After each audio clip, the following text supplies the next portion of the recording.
Hello and welcome back to another video. In this video, I want to talk about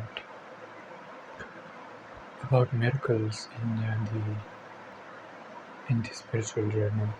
And first of all, I want to address this spiritual journey that I'm talking about, and I want to describe the this spiritual journey and the obstacles that one might face in this journey. And And I want to point out to the possibility that miracles might actually happen in this spiritual journey. At least it may seem as if miracles are happening in your journey.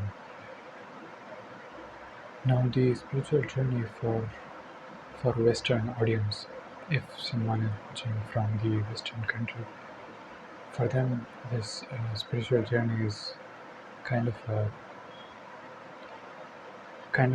irrational, unscientific thing which has nothing to do with logical thinking, which has nothing to do with a scientific process. But I want to point out that there are many spiritual journeys, that there are many spiritual paths all leading towards the highest peak of a mountain, and all leading towards oneness, all leading towards diversity, from diversity to unity. I want to first emphasize that to whoever is watching this video, that the spiritual journey is your journey towards realizing oneness, towards realizing the meaning of life, towards realizing your purpose in this life.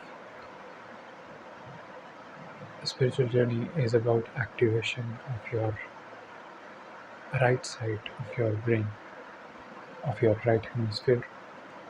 It is also an indulgence in art, it is also an indulgence in creative work, and to you, your spiritual path is unique.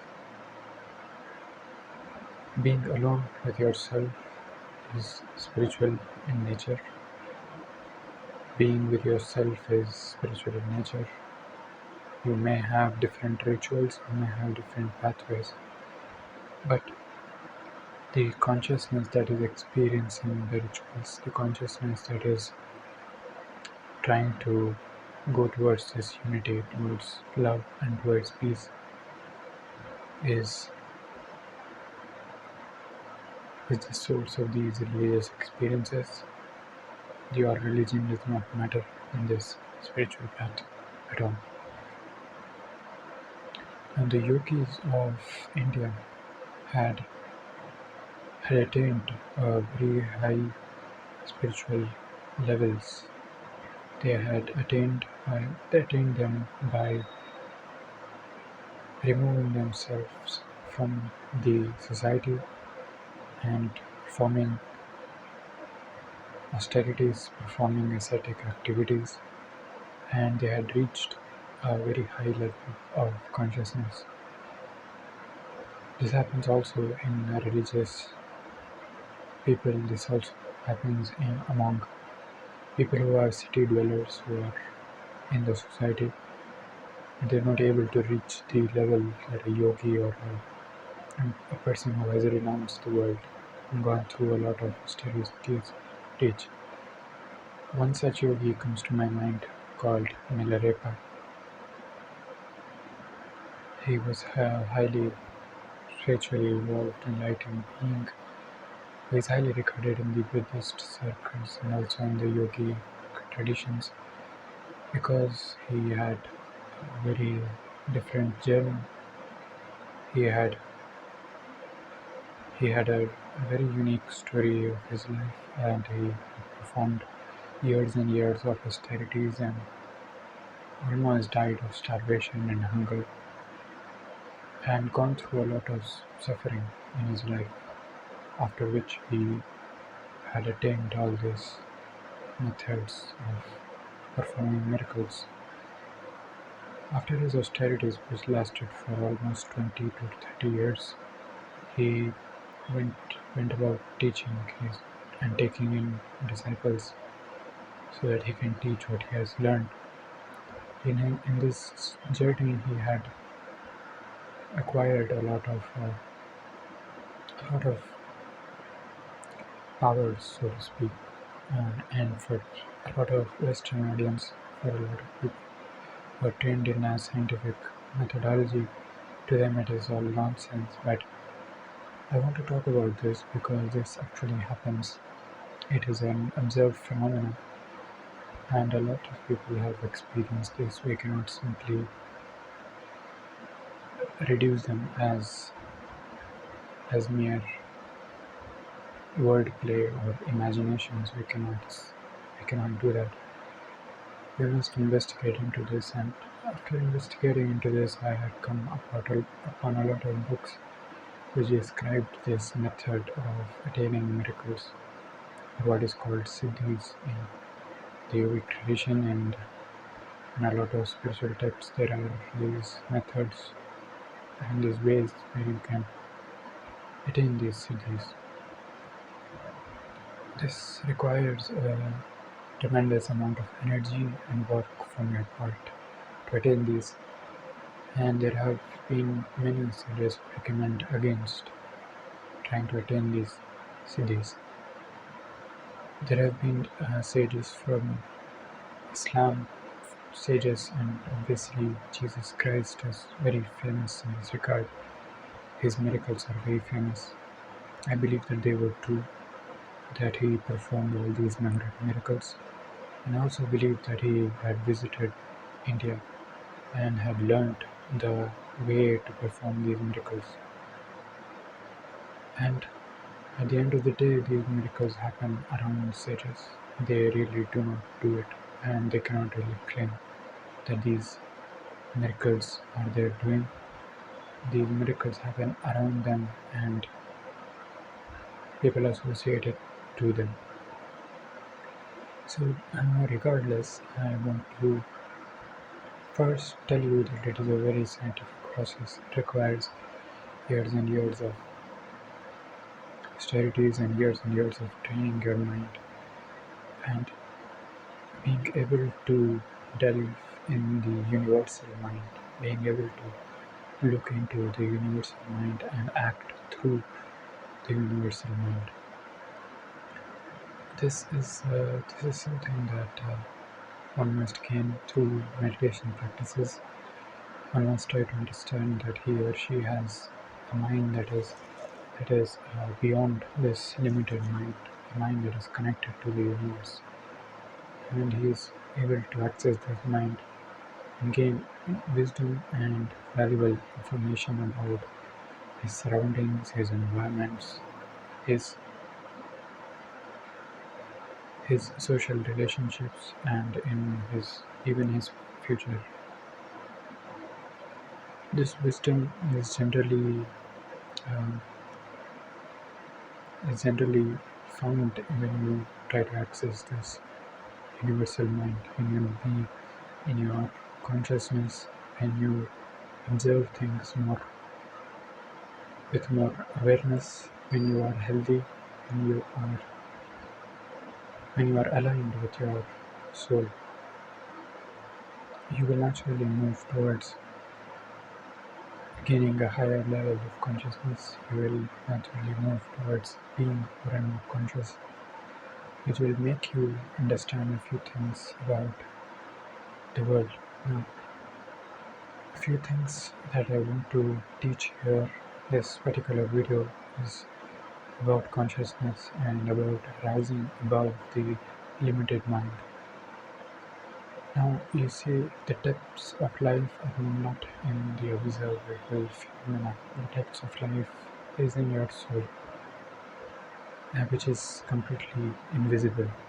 It cannot be grasped by your mind, yet you can grasp it intuitively. You can grasp it instinctively. You cannot really say how to grasp it. You cannot really tell which methods are relevant for you, For some people, prayer is effective, for some people, meditation is effective, and for some, simple contemplation upon your existence is effective.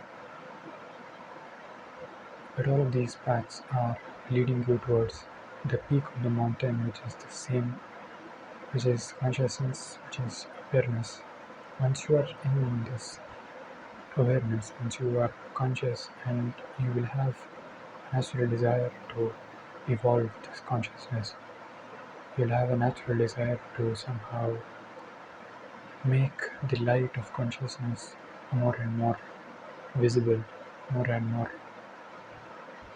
uh, weightless, more and more shining, more and more intense. And of course, this light will start to dim sometimes, and sometimes it will be non existent for a while, for even months or years. And one day it will return again. And there are methods where you can sustain. I believe that I'm not here to propose to you different methods or teach you different methods. I believe that it's your spiritual journey to find out what methods are effective for you, for your particular mind, and for your particular body. So, regardless, when you awaken, when you realize that you are consciousness, that this body is an instrument, it is a vehicle for your soul, and this mind is also a tool that can be utilized. When you subject this mind to greater, to its limits, when you want to see its limitations, they will of course arise the possibilities and the capabilities of mind, and what it is limited to, what is it not limited to, and you will experiment it all by yourself. You will start to remove yourself from the mind and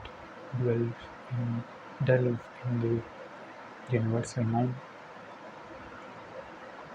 And in this universal mind, you will start to experience the miracles. You will start to see that it is certainly possible that miracles can happen in your life. Your prayers can get answered, and you can lay seeds in this space of consciousness that will grow into plants, grow into trees. You can certainly understand the root of your experience. You can certainly change your life and mold your life. You will also understand the laws, the workings of your mind, and the workings of your universal mind. The teachings of the famous book Kybalion comes to my mind, which was, well, it was written in the 1800s or the beginning of the 19th century, but people assume or they associate this book with Hermes Trismegistus, who was an ancient person who wrote these tablets in which he described a few laws of the mind. This comes to my mind because the universal mind has a different kind of workings. It works differently, and in understanding the universal mind, you understand a lot about the working of your own mind. You understand how you can actually achieve your desires, achieve them not through trying to gain them somehow miraculously, but through working through these laws, through understanding the laws and working through them, through placing seeds in the space of your consciousness, space of your mind, and understanding when to lay these seeds, at what times in the day you can lay these seeds, at what phases of your consciousness, phases of your life that you can lay these seeds. What is the right season to lay a right seed? What is the right moment to lay a seed and also understand the benefits of certain things like money, understanding the value of money and in your life, how much role it plays in your life, understanding the value of respect in your life, how much role it plays in your life, and what fruits does it bear. What happens when you seek miracles in the form of a good job or a good position in the society? These things are realized when you are in the universal mind. You can see that value plays a little role, very little role, in satisfying a very minor role of your life, and giving you a certain kind of freedom, which is not enough for your mind, which is not enough for salvation, for liberation. Respect also plays a very little role in your life. Of course, you require respect to a certain degree, but requiring it more than your limits, requiring it more than your capabilities is actually harmful for you, and seeking such miracles or seeking such desires is also not really the spiritual path, it is the path towards materialism. The spiritual path does not depend on this, it merely depends on enhancing the light of your consciousness, enhancing your state of consciousness, being able to deal with your emotions, being able to process your impressions or your nukush. Nukush is an Islamic word which is the equivalent for impressions of your mind upon the space of consciousness. And trying to understand the workings of these impressions or these nukush, or what in Hinduism is called sanskaras. When you try to understand these impressions, you gain wisdom and which you can teach to others and help others who are stuck in a certain position in their life. Miracles certainly happen in everybody's life. Prayers get answered. God is always watching you and He is always guiding you. You're never alone in this life. You are always with God, you are always with the universe, and you are moving towards self-realization, towards God realization. So, knowing the place of miracles in your life, abandon the seeking for miracles, abandon the seeking for any gain in the world, and things will happen actually to you. Stick to your practices, stick to that instinctive practice that you do every single day to enlighten yourself, to make your consciousness evolve. So, thank you for watching this video. This may not have described or answered a few of your questions. If you have questions, you can ask them in the comment section down below. Or yes, I would love to hear from any of you who are subscribed to my channel. And if you are new here, I highly recommend you subscribe to my channel and like the video. So thank you for watching this video. Bye bye.